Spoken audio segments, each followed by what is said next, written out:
Lord, help me now to unclutter my life, to organize myself in the direction of simplicity. Lord, teach me to listen to my heart. Teach me to welcome change instead of fearing it. Lord, I give you these stirrings inside me. I give you my discontent. I give you my restlessness. I give you my doubt. I give you my despair.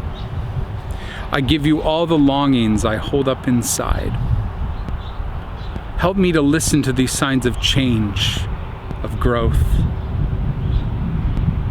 to listen seriously and follow where they lead through the breathtaking empty space of an open door.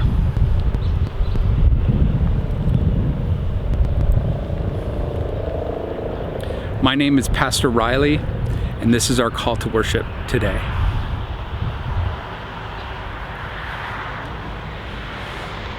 About 8 or 9 years ago, my little brother had to undergo a serious life-threatening and life-altering surgery at the young age of 28.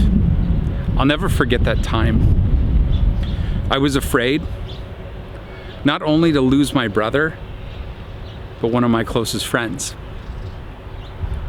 As big brother, I tried to be brave for him. I tried my best to put my own fears aside, to be strong for him, to be peaceful and confident for him. Maybe I could help ease his fears if I was strong. So needless to say, it was a time of great stress and waiting and uncertainty, most of all for him. All of life was on hold as we waited and hoped. Maybe you can relate. In fact, it's a lot like how I'm feeling these days. But it all came to a climax the day of his surgery. We made our way into the hospital and reached the surgical floor. We then shared our attempts at a brave goodbye, tearful goodbyes. "See you on the other side," I said. Though deep down I wondered if that will come to mean heaven or a post-op recovery room.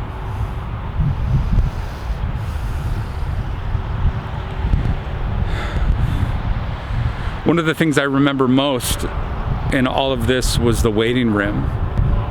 There I sat with my mom for hours and hours with other families, waiting for the news of their loved ones' operations. You could have cut the tension in that room with a knife. As the hours ticked by, we would suddenly observe a family jump to their feet as a surgeon they recognized came walking down the hall towards the waiting room. We watched one by one as each family walked towards the surgeon with both fear and faith in their eyes. And in that moment, they learned the outcome of their child, their dad, their mom, their sister, their brother's fate. Upon receiving the news, we watched one family let out a deep sigh of relief. But not soon after, we watched another family collapse to the floor in grief. I couldn't hear the words, but I knew it wasn't good news this time. Sighs of relief and collapses in grief were the extremes that played a tug and war with our thoughts and feelings in that waiting room. You'd be happy to know my brother successfully made it through his surgeries, but that day left a tangible reminder with me of the discomfort, the tension, and the subsequent transformation of that waiting room. Now, is this not what we're all experiencing right now? All of us, our community, our society, the whole world on hold. It really seems like we are together in life's waiting room as COVID-19 passes by. As this pandemic unfolds, there are many knowns and unknowns, and we wonder about what's next. Like those days of waiting in that hospital room, I somehow feel a familiar tension in the air of both hope and dread at the same time. The world's in a waiting room, and these feelings of dread and hope seem to be sitting with many of us, pulling us in many different directions about what could happen and where this is all going. I've talked to so many people this week over the phone and through video chat that are feeling a kind of dis-ease and heaviness. For some, it's grief, and for others, it's frustration and restlessness. Honestly, it was tough for me to even record this for you today. I felt blocked. I felt blank. I felt overwhelmed. Overwhelmed by the amount of information that's coming at us. Then I found myself feeling agitated about the endless opinions of people thinking that they know the answers. And I'm in a heightened state of alert over new announcements and changes that are happening almost every day. And frankly, it's exhausting. Are you with me? Do any of these feelings resonate with you? I suspect they might. And if they do, this is my question for your consideration. What do we do with the waiting room? Is waiting in our homes just meaningless time? Is it empty space? Is it only darkness? Or in the hands of the Spirit of God, is something changing in us, transforming and fermenting within the bubbling darkness? Rabbi M.M. Schneerson writes, "Only the darkness can wind itself to its end. Only the darkness must wind itself to its end, and it must be robbed of the treasures it holds. For the most precious things of the world are held in darkness." It reminds me of the cry of Job in Job chapter 14, where Job calls out to God and says, "All the days of my struggle, I will wait for my change." See, struggle and change are connected. As a spiritual director, I'm learning to listen to my discomfort, the discomfort of others, discontent, restlessness, because discomfort is sometimes a sign that the Spirit of God is speaking, not as the source of my discomfort, but as a voice calling me to transformation. The discomfort is my resistance to that change, my ego, my fear of that open door into a new way of being in the world. We don't do well with change, do we? So this week, I decided to listen to my discomfort. Sit down with this troubled guest for a drink, if you will, and find out what it has to say. And then maybe I could discover what the Spirit may be up to in my life. What does your discomfort have to tell you? What are your feelings as this COVID-19 waiting room is bringing to the surface? What tensions are you experiencing? What kind of change is it stirring? So I'd like to invite you to pause with me for a moment. Let us together be silent for a minute. Take in the sights and sounds of this place. The sound of the boats going by, the shipping containers, the hum of the factories, the sound of the birds, the occasional car passing by on a road that's usually much more busy. And ask ourselves these very questions. What are my feelings of discomfort trying to tell me? What kinds of change, of growth may it be signaling in you.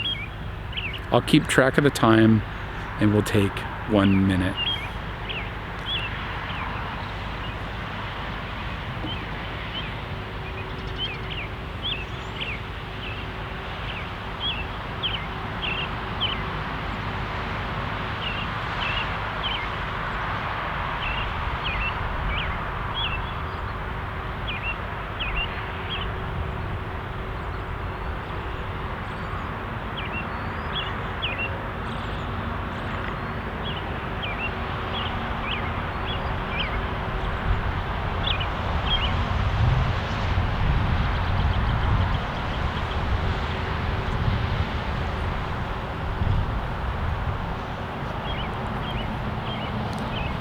Our scripture for today is from the book of James, chapter 5, verses 7 to 8. Dear brothers and sisters, be patient as you wait for the coming of the Lord. Consider the farmers who patiently wait for the rains in the fall and in the spring. They eagerly look for the precious harvest to ripen. You too must be patient. Take courage. Establish your hearts, for the coming of the Lord is near.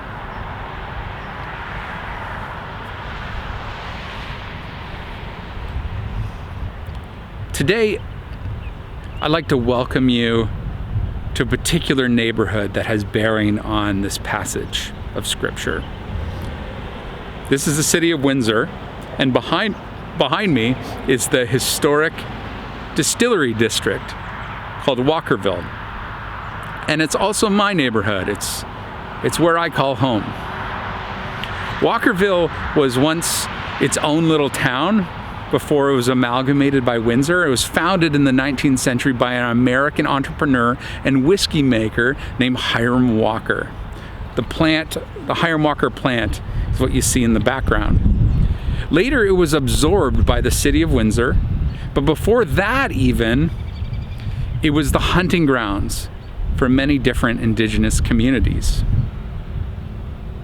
Today, this district is an emerging, modern, trendy, and gentrified neighborhood.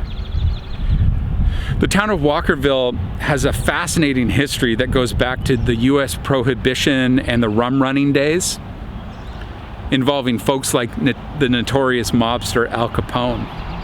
Today, Hiram Walker factories continue to distill rum and whiskey, and now Walkerville is also home to a few different microbreweries making beer and cider, a number of tasty beverages. So working off my theory that we can find hope in a global pandemic, I don't mean that we just need to hit the bottle. I think that we still need, though, to have a local vision. As strange as it may sound, I'd like to ponder what God may have to say to us through our trendy, gentrified local distillery district in a time of social isolation, alongside the book of James, what we heard read. Now, driving through this neighborhood, you'll occasionally get a waft of a particular smell of wheat mash meets sour grapes. It's a strange smell. I learned that apparently it's the wheat and hops brewing large batches of whiskey and beer in the various local distilleries and breweries. So in other words, there is a transformation always happening around us in this place here. It lets us know through the air, through the smell of freshly baked sourdough bread. Or at least that's what it smells like. In my local neighborhood, we are reminded that patient waiting is itself a process of transformation. A process here we call fermentation. This is where microorganisms convert a carbohydrate, such as a starch or a sugar, into an alcohol or an acid. And thanks to a lot of distilleries, they're retooling to make hand sanitizer through the same process. I find fermentation fascinating. During fermentation, a substance undergoes a fundamental metabolic change in a dark, oxygenless environment. In that supposed empty time and space of waiting, unseen forces are bubbling and interacting and changing and transforming. Maybe you see where I'm going. This is the kind of patience, the kind of patient process God invites us into through the book of James. A patient ferment. See, waiting in and of itself doesn't do much. But when we use intentionality, when we become aware of the Spirit of God and begin the process of listening in the hands of the Spirit, waiting is transformed into a virtue we call patience. But patience is unfamiliar to us in our consumeristic day and age. We're not sure these days what it means to be patient. But patience is a fruit of the Spirit in Galatians 5, and even considered an act of love. You may know 1 Corinthians 13. Love is patient. Love, well, for who? I think it actually starts with ourselves and then works out into the life of others. To learn to be patient with yourself right now is learning how to love yourself. And maybe that alone is a gift. Learning to be patient with others, your family, your kids, the people that you're interacting with online, is also learning how to love them well. I don't know about you, but I am very impatient with myself. I'm really hard on myself. And I find that when I'm impatient with myself, it's often projected outward as impatience with other people. But deep down, I know it has to do with what's going on in me. Learning to be patient with myself has been crucial to my journey of mental, emotional, and relational health.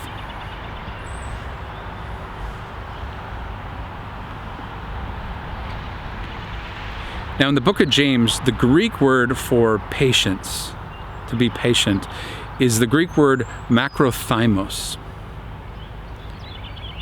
Macro means long or big, and thymos means to be spirited, to have soul, to suffer strong. It's an expression of vitality, like chutzpah. It is the striving towards what is good and noble in the midst of suffering.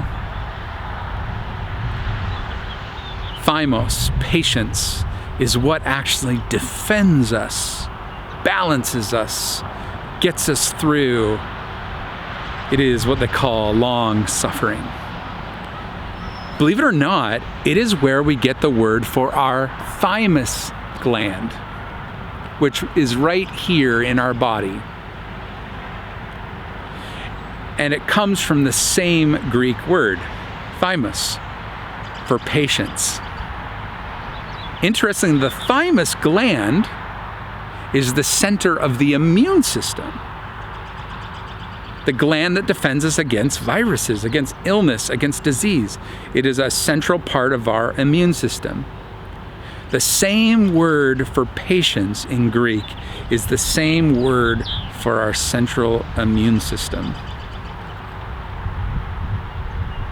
So what if patience is the spiritual immune system we need right now? Because it is what filters our thoughts and our feelings and helps ward off viral toxicity from taking us over. Like the endless news, the endless opinions, the high state of high alert. See, patience is like having a really good thymus gland. Whatever enters our life, circumstances, mistakes that we've made, or harm that we've experienced, injustice, when you're required to wait, even when you're annoyed, exercising the spiritual fruit of patience filters what is coming in or out of our mind and our emotions. It prevents the mind or the heart from completely taking over and crippling us and harming others by our reactions. Patience gives us time to respond instead of react. But some say, patience sounds inactive. It sounds like something that maybe isn't always good. Because sometimes we need to act. We need to act towards a just world, to stand up to oppression. And I agree. Patience, though, is not inactive. Patience is unhurried. Patience doesn't sit back while injustice runs rampant. It methodically and thoughtfully engages in the pain of the world, truthfully, believing that true change is a fermentation, not something that is forced or coerced. It's a very active and intentional exercise, learning when to withhold, when to wait, to look before leaping, to pause before speaking, to reflect before assuming. See, patience tends to find truth that impatience often fails to see. Patience provides perspective because it slows us down enough to pay attention and attend to the situation or a person in a different kind of way. So, in a lot of ways, waiting and patience challenges our need for control. And there's a lot of things right now that are out of our control. Impatience tends to push people away. Impatience often leads to violence and harm. Frankly, I'm concerned right now for all the people that are in abusive situations because the person in their life that is abusing them is not only impatient, but is holding them captive in a time where they're not sure where to go or who to ask for help, and they're trapped at home.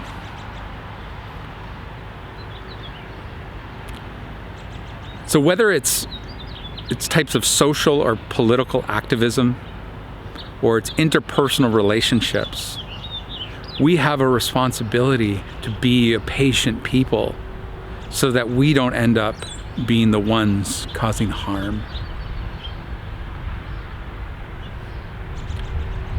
Waiting is crucial to relationships, whether it's in conversation or in conflict.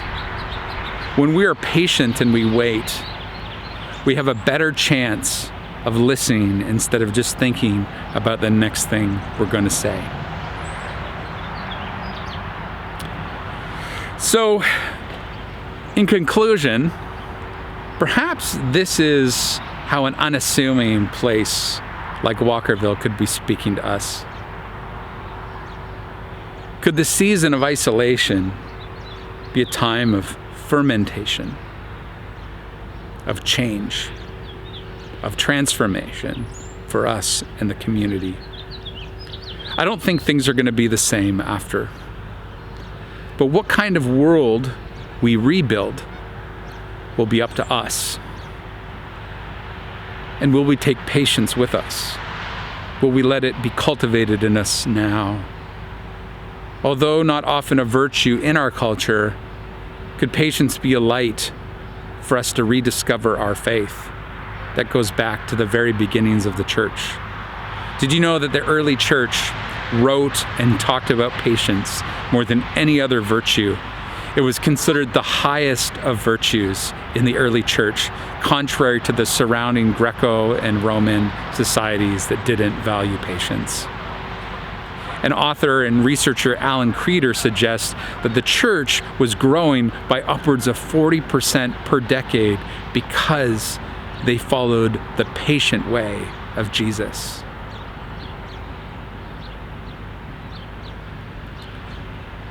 There are people and things in your field of vision that are waiting to be noticed and to be seen, to be acknowledged. God is patiently waiting for you to take that notice.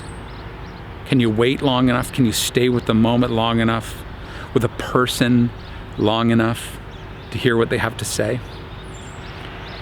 In the midst of COVID-19, will we discover the patient ferment? The Spirit may be speaking a metabolical change of how we as a church live in the world, in a time of being at home, being isolated, being alone, and maybe even restless. But will you let the discomfort speak to do its work? And will we stay with it long enough to experience the fermentation of our character? So may you discover the patient way of the unhurried Christ. May we learn patience with each other, with ourselves, and may we know God's patience, the unhurried courage that God shows to us in Jesus to love us back to life, both now and in the world to come. So, I'd like to raise my glass to you, Walkerville, my neighborhood, and we cheers to you. We thank God for everyone that's tuned in, and we appreciate you following us along in this journey that we're all taking together. We'll see you all next week in a new place in the Windsor and Essex County for our Resurrection Sunday Easter service online, that we might find some local hope from God in a hot mess. And here I go. Ugh.